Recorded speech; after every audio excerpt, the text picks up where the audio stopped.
Hi everyone, today I'm going to show you this design which is free for you to download, and we're going to pick the winners for our double giveaway draw. Hello everyone, this is Sarah here from Sarah Homfray Embroidery, my channel all about hand embroidery. Thank you for watching today. And I'd just like to start with a couple of thank yous to people who have clicked the super thanks button and shown their support. That's below the video, you can see that down there. So I want to just thank Sarah, Terry and Olga for your support. It's very kind of you. It will go towards the new lights for the filming studio. So we are doing our giveaway prize draw. We'll do that when I've just shown you the free design that I'm going to give you. So we are giving away this, I'll just remind you.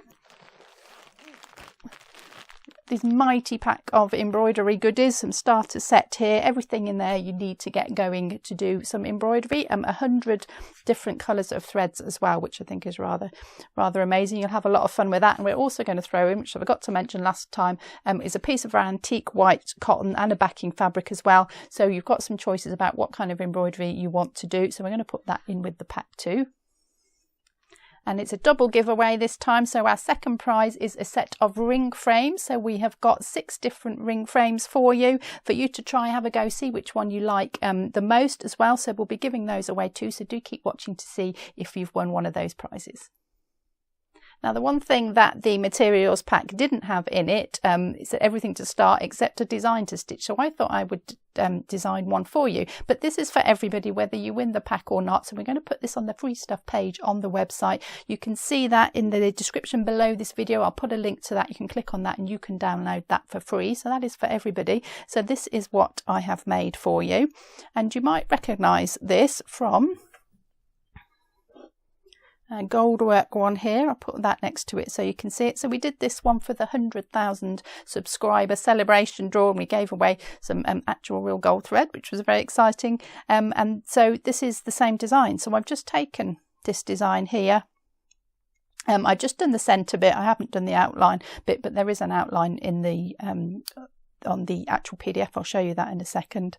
And I've just changed it to a colour version. So we just did this one in pure gold. I wanted to show off the gold thread, but I thought this would look amazing in colour. And that set that we're giving away has got 100 colours in it. And I thought, well, what can I do that's got lots of lovely colours in it? And we've all got colours in our stash as well to use. So I think we're probably not short of lots of colours. So this is the one that I have made for you to have a go at. So let's have a little look through that and see how I stitched it. Now, the first thing you'll notice is that they are a different size. So the gold one is done on an 18 count Ada, that's 18 threads per inch, and the colourful one is done on a 16 count. So it gets bigger.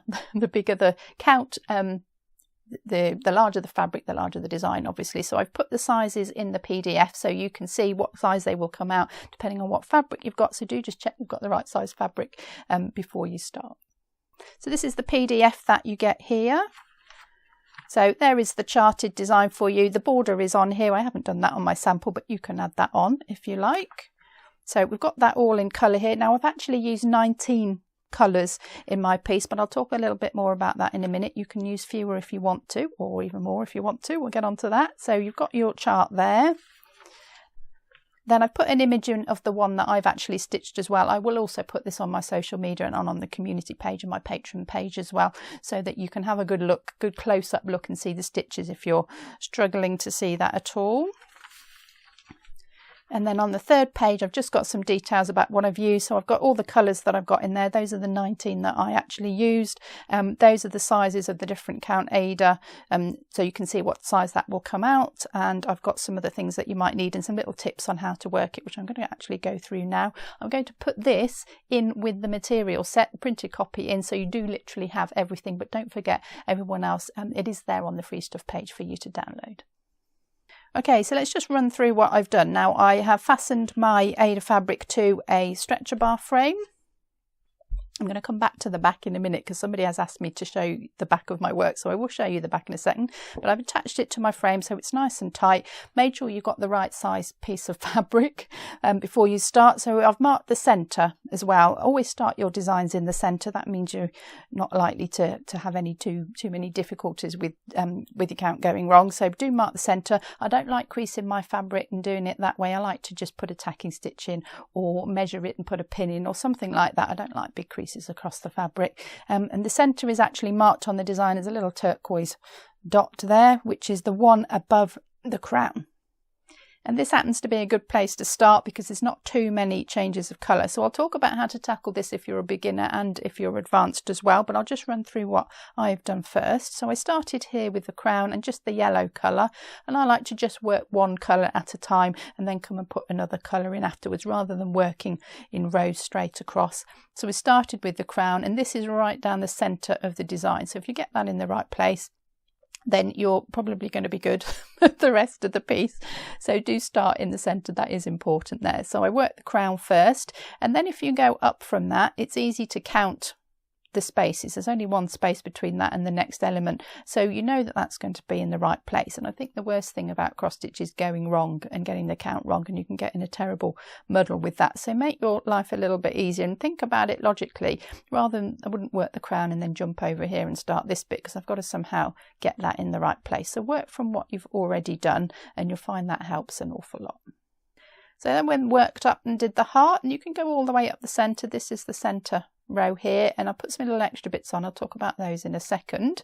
And then you can go back down and work this element, but you can see once this structure is in how easy it is to count across and start this big flower here. They're very close to each other. You've only got to count a couple of spaces between them, and that's much easier way to plan your cross stitching to make sure everything's in the right place.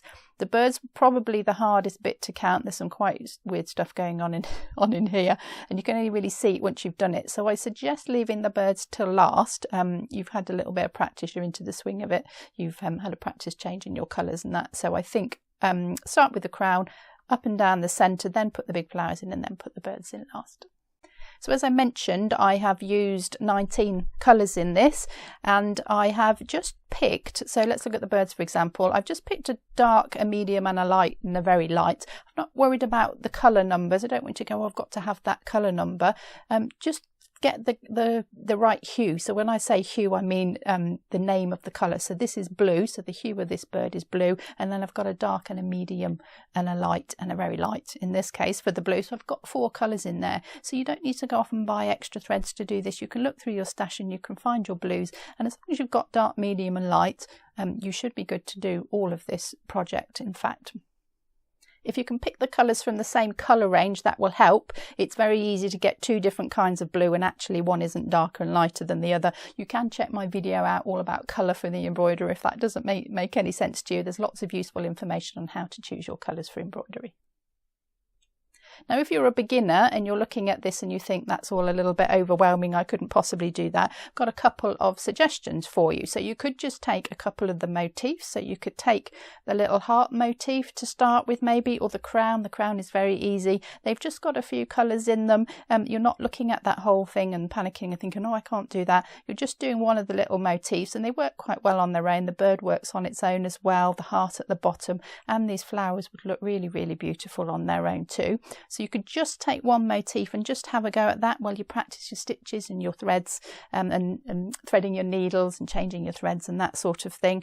The other thing that you could do is you could just reduce the number of colours you've got. So if you wanted to have a go at the bird, which is a little bit more complex in the way that you count it, you could just have one colour of blue and just do the whole thing blue and just concentrate on the counting and doing your stitches nice and neatly and starting and finishing. And if you're feeling a bit braver, or you might have done a couple of cross stitches before, you could bring in a couple of colours.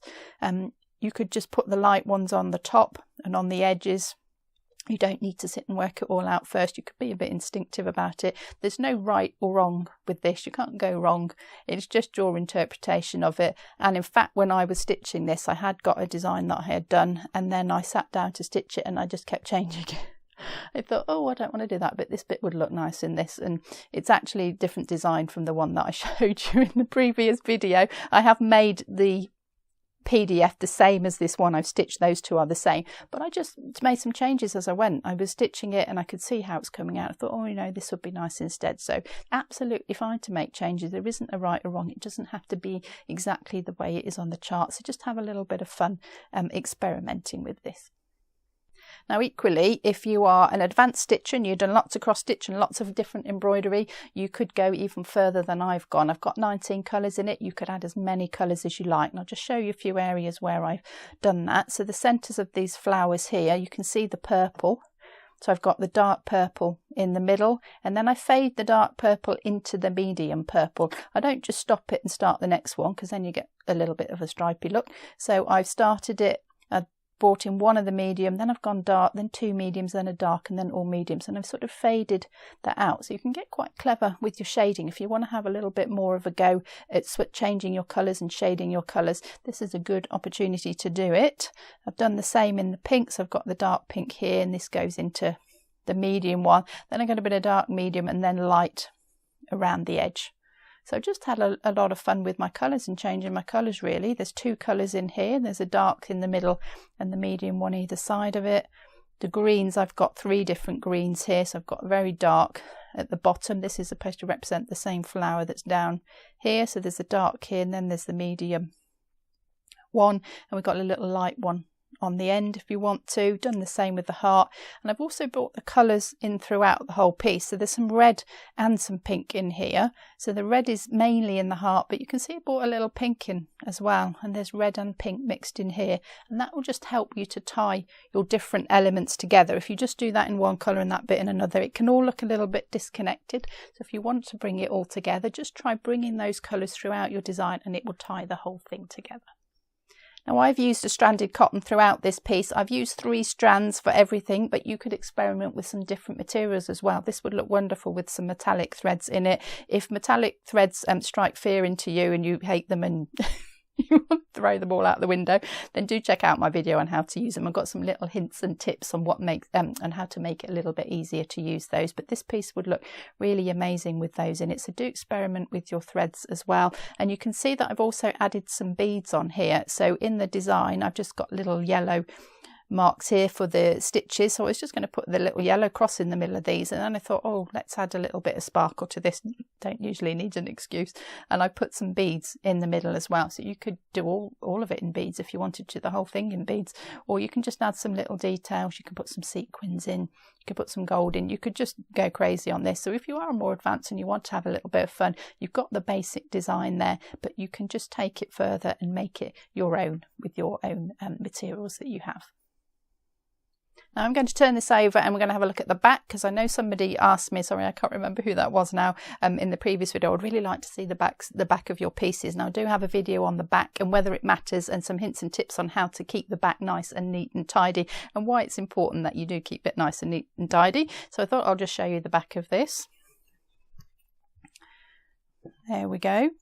And the back sort of helps you see a little bit about how I have worked this. And I want to just talk about this very briefly, because you can see that I don't have anything crossing across these white spaces. Everything is contained, and you can almost see the design from the back. You can see that these, you might not be able to tell it's a bird, but you can see that the blue is contained within there. I haven't travelled it across to do this little blue bit here and then travelled over there. The problem with that, if you do that, is you get a long thread on the back here, and that can become loose, and that can come could break, it could wear and come undone, and then your stitching might come undone as well. So just work within the area, use the little knot on the top and the 2 small starting stitches to start your threads, a video on that as well, and then just finish the thread off in the stitching. So turn it over on the back, just thread it through. You can see a little bit of blue's just gone into there where I finished that thread off and contained it in that area, and then that will keep it nice and neat and tidy. It's sort of starting to not get lumpy, but I can feel the texture there. But because I've applied that technique all the way through and kept it nice and neat and tidy, started and finished my threads carefully, finished them within the area that I've worked on them, then that stays nice and neat and tidy, and that's nice and flat across the back. So if I wanted to mount that now, I haven't got any worries about any lumps or any hidden surprises on the back. Nothing is going to come undone, so it is quite important to do that. So try and be quite methodical when you work your designs. Okay, I think it's time to do our double draw and see who the winners are of our 2 prizes.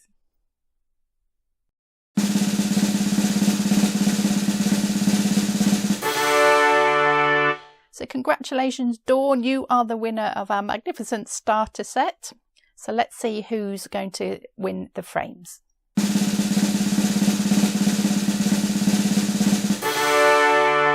So well done, Carol. You are the winner of our set of frames. So I will leave a message for both of you underneath the comment that you left in the video, telling you how you can get hold of your prizes. So do make sure you do check those to see how to get hold of me. Alternatively, there's a contact page on my website. You can contact me through there. Tell me that you've won one, and then we will start that process and try and get your goodies on their way to you as soon as possible.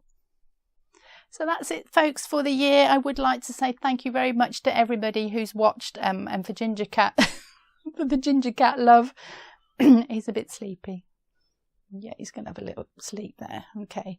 It's very much appreciated. I hope you've enjoyed what we've had on offer this year. I'd like to say special thanks to our channel members and our patrons too for your extra support. That's very much appreciated. And we will be back next year. Me, Ginger Cat and Jonathan will be back with more videos next year. So do join us then. Do have a wonderful Christmas, everybody. And I'm just going to leave you. Do check out this video here, all about the back of your embroidery and why that's important to keep it nice and neat and tidy. Do give us a thumbs up if you enjoyed this video, and we'll see you all in 2023.